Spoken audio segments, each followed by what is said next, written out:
La lettre U comme USB, Xavier. USB, pourquoi ? Parce que iStorage lance une clé USB un petit peu particulière, parce qu'elle est sécurisée, cette clé USB. Ouais. Oui, donc c'est une nouvelle clé USB qui n'embarque pas de mémoire interne, contrairement à la plupart, mais qui utilise des cartes micro SD. Donc en fait, c'est un support pour micro SD qui est sécurisé. Donc c'est évolutif puisqu'on va on va pouvoir augmenter la taille de son stockage en mettant d'autres cartes à l'avenir.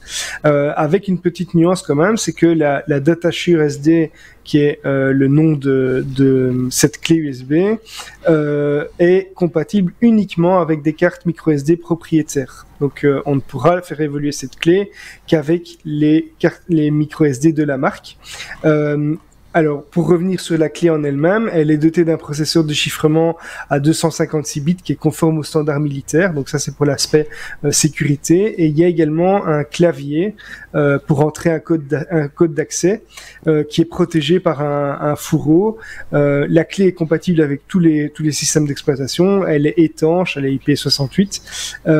Et pour donner une idée de budget, la clé USB coûte 83 € et les cartes micro SD qui sont disponibles dans plusieurs tailles. Par exemple, si on prend une carte de 64 Go, on est à 48 €.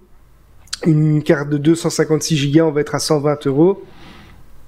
Et on peut monter jusqu'à 360 € pour 1 Tera.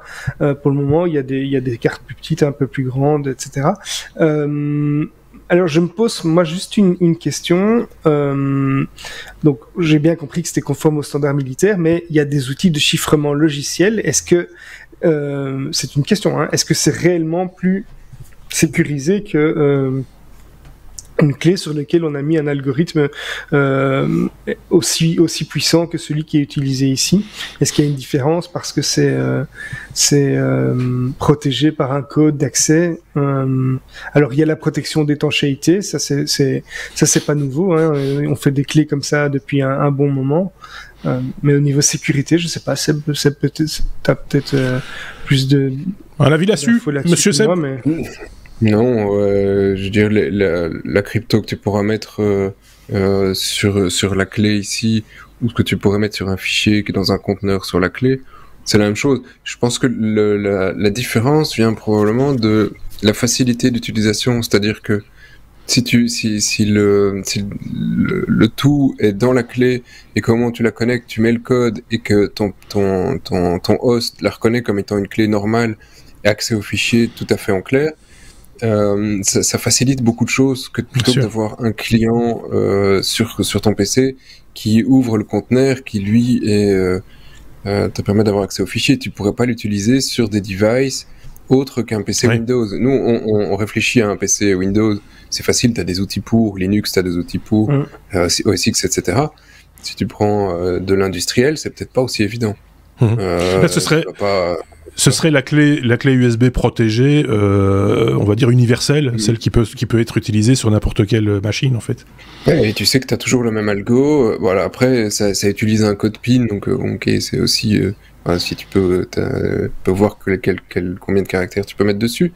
Mais je trouve pas ça totalement idiot et assez facile, finalement. Après, si tu donnes ça dans les mains de dizaines de milliers de militaires qui sont pas tous formés avec les techs, et que tu dois juste leur dire, tu retiens un code à 6 chiffres, et ça c'est ta clé, tu mets tes données dessus, bah, c'est plus facile que de leur faire lancer. Ah, tu dois lancer le soft, tu dois prendre le conteneur, là, et les mecs, après 2 fois, ils ont tout foutu en clair sur une clé. Hein.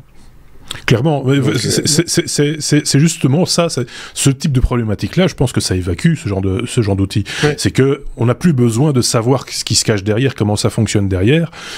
Tu donnes le truc à n'importe qui, il sait s'en servir, alors que aujourd'hui, si on utilise les choses un peu conventionnelles informatiques, bah oui, il faut cette petite application truc-muche, il faut cette clé de tel type, il faut enfin voilà, et c'est trop compliqué pour monsieur, madame, tout le monde.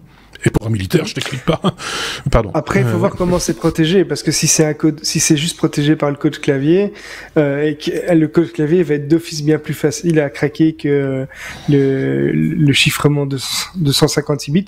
Alors, est-ce qu'il y a une protection derrière? Je sais pas. Oui, peut-être. Peut-être qu'il y a une seconde à l'accès au fichier, peut-être. Quelque chose comme ça. Enfin, c'est peut-être une confirmation quelque part aussi. Enfin voilà, il y a peut-être différents niveaux. Tu peux mettre que Xcode, et puis après t'as des délais. Il y a des trucs qui tournent, donc pourquoi pas. C'est ça, voilà. Donc voilà, c'était un objet en tout cas qui a relevé mon attention parce qu'il est différent un peu de ce qu'on a l'habitude de voir et ça me paraissait intéressant. Bravo pour cette trouvaille, comme toutes les trouvailles d'ailleurs.